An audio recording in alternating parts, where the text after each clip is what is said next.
So I thought I'd talk briefly, or however long this video lasts for, unedited about my childhood because why not? I think it'll be an interesting thing to do, and I don't really speak about it very often on YouTube because it's something that hasn't really come up. Um, so yeah, I'll tell you like my life story, I suppose, my childhood kind of patch, like if it was rough or whatever. Um, I was born in Scotland in 1996. My parents divorced when I was like 6 months old, maybe. I was very, very young. And I lived with my mum for a very long period of time, up until like I was 17. Um, yeah, and I do miss my mum quite a lot. I miss many things about her. My one regret is that I don't know much about her, although I lived with her quite a lot. That makes sense. It's weird because my mum's lifestyle. My childhood with her was fairly limited. I spent a lot of my time looking after her and dealing with her bad habits in my sort of early teens. Um, I miss many things from my childhood. I miss lacking the opportunity to do things that normal kids do, which meant that I was very, very hyperactive um, from my 17 years to like maybe my 19th. Like I had like a very, very, I was very, very like childish. I still am childish sometimes. Like I get really hyperactive and I make silly noises and I just make random like little outbursts and that sort of thing. That's just who I am. I spent a lot of time with my father as well, my dad, who's still around, he's still alive. I see him every now and again. He lives in Scotland still. With him, it was lovely because he is a very, very creative guy. He's an artist, a musician. Um, and with him, we went on road trips. We travelled around Scotland. We did brilliant things together. And it's the memories of him that I cherish most, that I hold on to most, because I know for a fact that later on in life we'll make more memories together, me and him, because he is he's all I've got right now, pretty much. In terms of a parent. I mean, I've got my grandma, but she just looks after me. Feeds me, keeps me clean, that sort of thing. Um, but yeah, when I started school, I was like the quiet kid.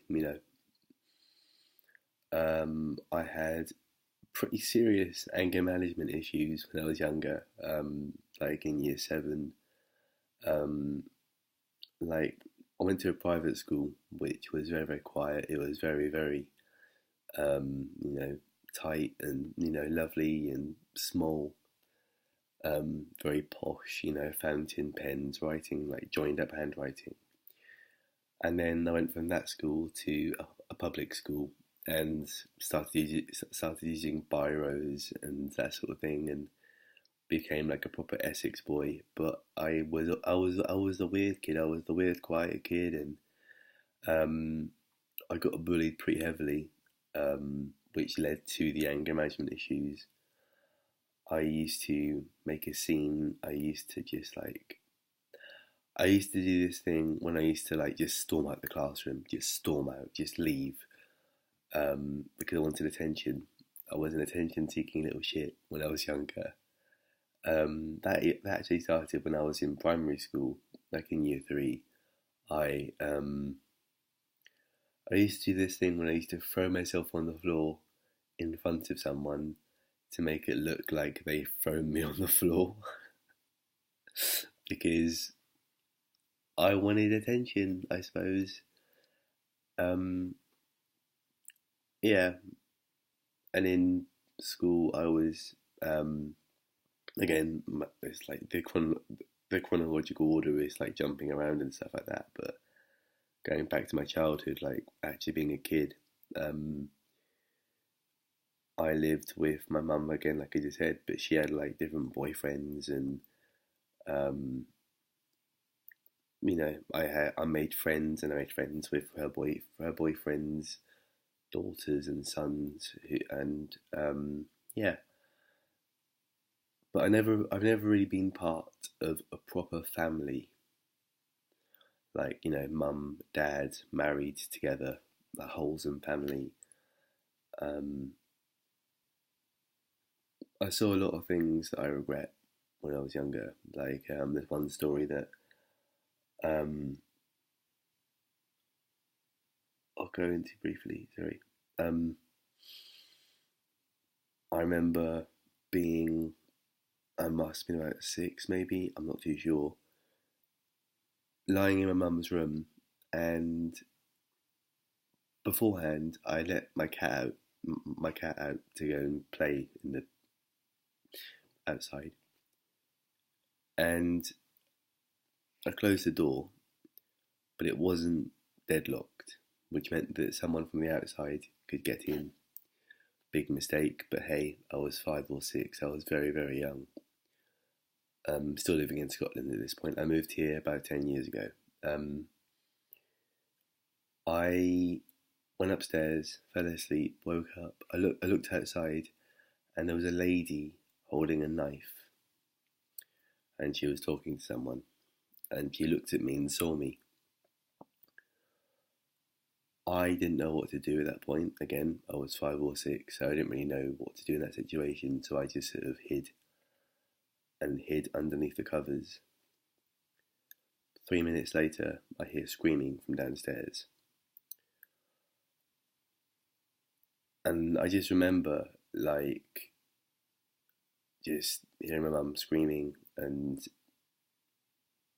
the door slamming. I raced downstairs, and my mum was really shaken up, and she had just been mugged and attacked. She wasn't hurt, but she was very, very shaken up. I remember that so vividly. I think about that quite often. It's quite a big moment in my childhood, I suppose, and it summed up my childhood in many ways, because it seemed to just, go over in a flash. Um, I miss my mum so much. It's over 3 years now since she passed away, and thinking about that, like, I wish I could do more, but again, hey, I was 7 or whatever. I was really young, and yeah. And that's when I look back over at my secondary school kind of times. um, I'm so pleased I became a creative person. uh, I got into photography quite early, like maybe year 11, maybe year 10, I think it was. And then from then on, I made my YouTube channel um, in 2010, on the 10th of 2000 and sorry, January the 10th, 2010, which is about 7 years ago. I made it, and I didn't actually make videos at that point. I just made the channel, and then I made my first video. I think it was in 2013 or 12. Pretty sure it was 13. My actual first video. But the birth of my channel was brilliant. I made it, and I made like these really really shit videos, and then deleted them because they were really shit. And then yeah, but I think YouTube saved me in the regard of, like, the times I would spend alone in my room, really really scared and quiet and unsure of what to do. I would watch silly little videos. I'd watch Ray William Johnson. I'd watch just random videos that kept me sane, I suppose. I owe a lot to YouTube, and I'm so pleased I actually found this platform to make these sort of videos. This video is an incredibly deep one, but it's honest. I like being honest.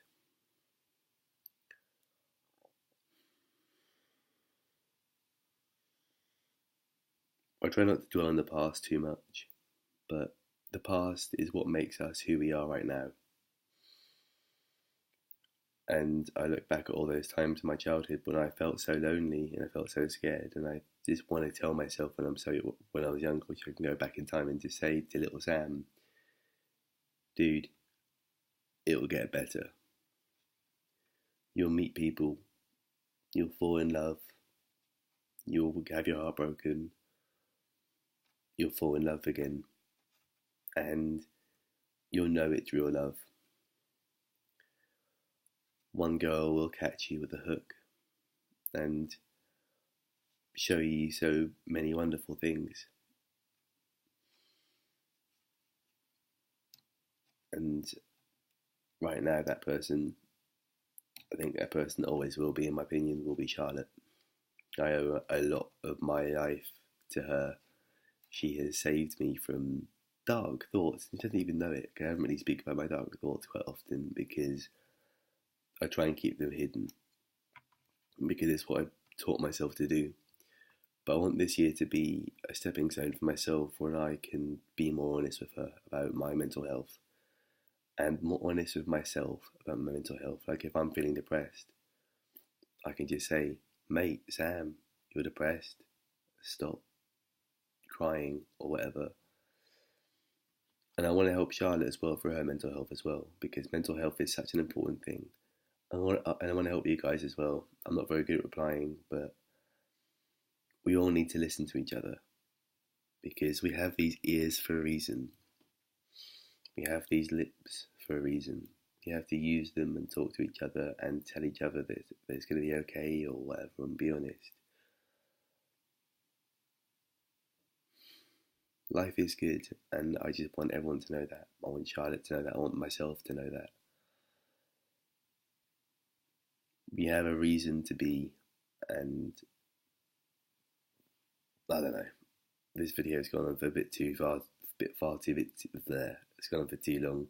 I'm going to end it at 1, 2, 3, 4 because I'm funny and creative and clever and bored of my own voice. I love you all and thank you for watching. Goodbye.